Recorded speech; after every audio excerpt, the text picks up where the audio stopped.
भारत के बैंक परेशान हैं। परेशान तो है रिजर्व बैंक भी और सरकार भी। बैठकों का दौर दौरा है। बैंकों ने सरकार के बॉन्ड में जो निवेश कर रखा है उस पर उन्हें भारी नुकसान हो रहा है। उनकी बैलेंस शीट में घाटे दिखने लगे हैं।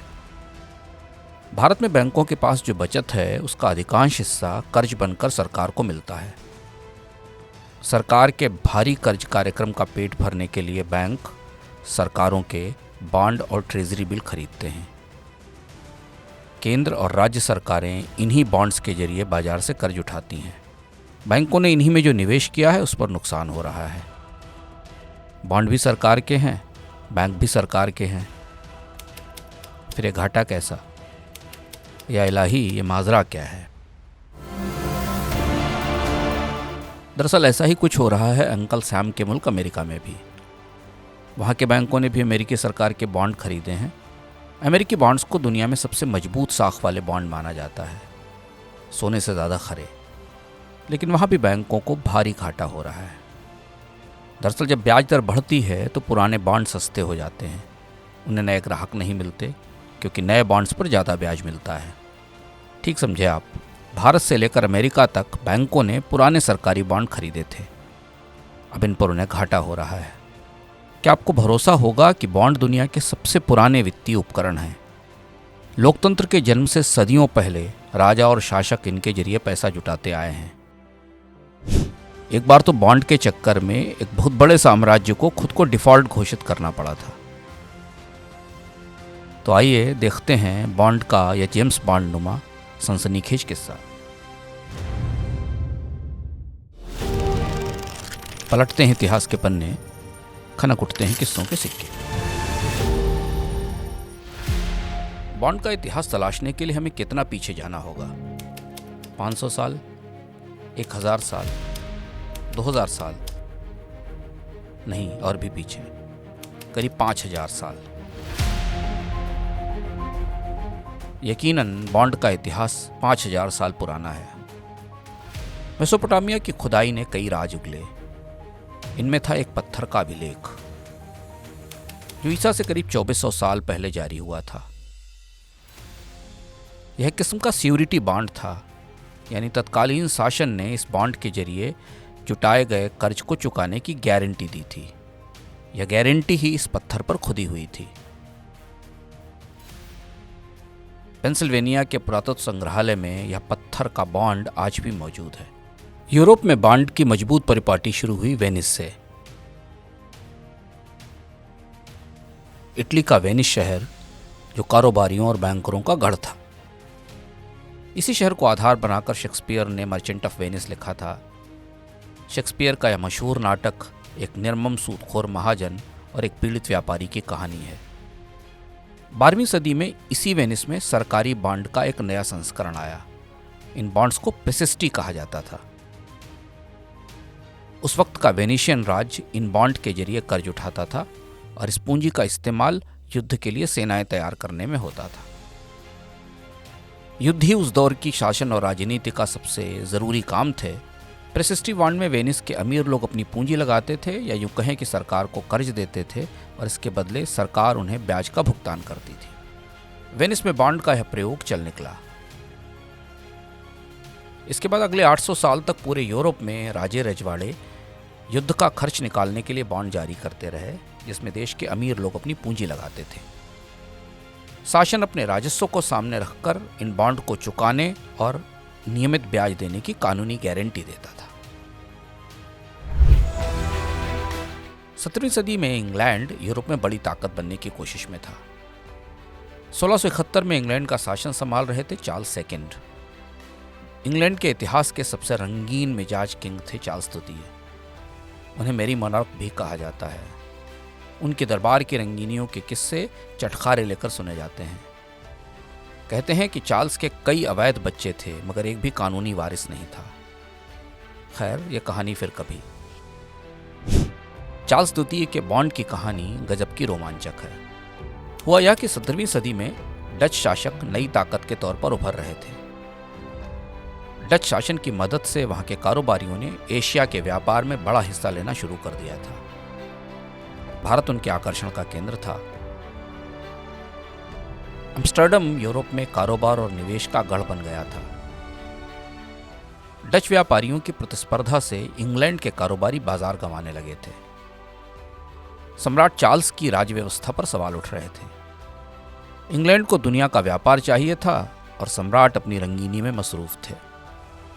बाजार में उभरती डच ताकत को तोड़ने के लिए चार्ल्स के पास एक ही रास्ता था कि वे डच शासकों के खिलाफ युद्ध छेड़ दें, तभी कुछ बात बन सकती थी। मगर युद्ध के लिए चाहिए थी मजबूत नौसेना, और जिसके लिए सरकारी खजाने में पूंजी नहीं थी। लंबी जंग के लिए पूंजी की निरंतर आपूर्ति जरूरी थी। वह 1671 का सितंबर-अक्टूबर रहा होगा जब किंग चार्ल्स द्वितीय ने अपने देश के बड़े सोना कारोबारियों यानी गोल्ड स्मिथ को बुलाया। किंग का फरमान था कि देश के अमीर सोना व्यापारी शासन को बड़ा कर्ज देना शुरू करें, जिससे करीब 60 जंगी जहाजों का बेड़ा बनाया जा सके। इंग्लैंड के कारोबारियों के पास अकूत आर्थिक ताकत थी। उन्होंने राजा के शासन को कर्ज देने से साफ इनकार कर दिया। व्यापारियों का कहना था कि इंग्लैंड का तख्त पहले ही उनसे बहुत कर्ज ले चुका है। दरअसल उस वक्त का ब्रिटिश शासन कोलेटराइज्ड ट्रेजरी ऑर्डर जारी करता था, जिन्हें सीटीओ कहा जाता था। यह आज के सरकारी ट्रेजरी बिलों के पूर्वज थे। सीटीओ में निवेश करने वालों को ब्रिटेन का तख्त देश के राजस्व संग्रह के बदले कर्ज चुकाने और ब्याज भुगतान करने की गारंटी देता था।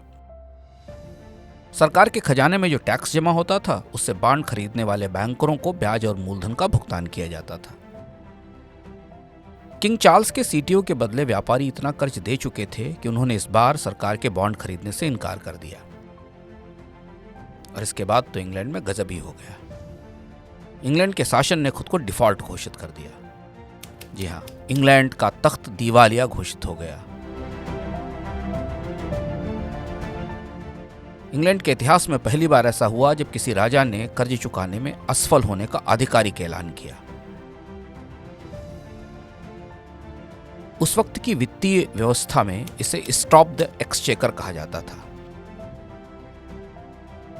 इंग्लैंड शासन ने कारोबारी निवेशकों को ब्याज और मूलधन का भुगतान तत्काल बंद कर दिया और बॉन्ड की चुकौती में जाने वाली राशि को सेना की तैयारियों में लगा दिया गया। इंग्लैंड के बॉन्ड बाजार में किंग चार्ल्स और निवेशकों के बीच ठन गई। बात इतनी ज्यादा बढ़ गई कि अब आम लोगों तक इसका असर पहुंचने लगा।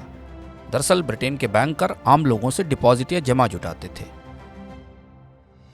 जिसका निवेश वे सरकार के तत्कालीन बॉन्ड यानी सीटीओ में करते थे।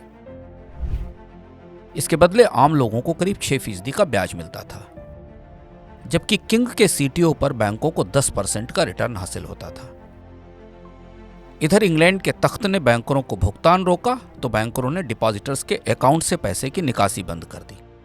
बेचारे आम ब्रितानी लोग सरकार और अमीरों के बीच इस झगड़े में बुरी तरह फंस गए। बैंकों से जमा निकलने पर रोक के बाद इंग्लैंड में माहौल बिगड़ने लगा। किंग चार्ल्स ने सख्ती दिखाई। उन्होंने बैंकरों से कहा कि वे इंटरेस्ट फ्री बॉन्ड्स में निवेश करें। आदेश का उल्लंघन होने पर जेल होने लगी। ब्रिटेन में खास तरह के डेटर प्रिजन बना दिए गए, जहां महाजनों को कैद किया जाता था। किंग चार्ल्स बॉन्ड के मामले में कोई रियायत देने को तैयार नहीं थे। यह सख्ती करीब 7 साल चली। 7 साल बाद शासन ने स्टॉप द एक्सचेकर को बंद किया और बैंकरों को ब्याज का भुगतान शुरू हुआ। मूलधन फिर भी डूब गया। ज्यादातर बैंकर और सोना व्यापारी दिवालिया हो गए और जो बचे उन्हें कैद में डाल दिया गया। दरअसल डिपॉजिट्स के बैंकों में फंसने के कारण ब्रिटेन के आम लोग बुरी तरह नाराज थे, इसलिए बैंकरों को कोई सहानुभूति नहीं मिली। मगर किंग ने खुद को डिफॉल्ट घोषित कर एक इतिहास बना दिया था। किंग चार्ल्स का यह इतिहास किताबों में छिप गया। राजे रजवाड़े अतीत की गर्द में खो गए। मगर बॉन्ड एक ऐसी ताकत है जिससे वक्त भी हार गया। जमहूरियत आई, फिर चाहे लोकशाही हो या तानाशाही, सरकारें कर्ज के लिए बॉन्ड का ही इस्तेमाल करती जा रही हैं। 2022 में सरकारों के बॉन्ड और ट्रेजरी बिल का बाजार $340 ट्रिलियन के करीब था। जेम्स कार्वाइल को अमेरिका के सबसे मशहूर राजनीतिक सलाहकारों में माना जाता है। कार्वाइल ने बिल क्लिंटन, हिलेरी क्लिंटन और जिम कैरी के चुनाव अभियानों में सलाहकार की भूमिका निभाई थी। कार्वाइल कहते थे कि अगर पुनर्जन्म हो सके तो मैं ना तो पोप बनकर आना चाहूँगा और ना अमेरिका का राष्ट्रपति। मैं तो बॉन्ड मार्केट बनना चाहूँगा जो दुनिया में किसी को भी डरा सकता है। ठीक कहते थे कार्वाइल। अमेरिका से भारत तक बैंक कांप रहे हैं, सरकारें डरी हैं, बॉन्ड मार्केट घुड़की दे रहा है। यह था आज का किस्सा। देखते रहिए किस्सों के सिक्के, बने रहिए मनी 9 के साथ। समझ है तो सहज है।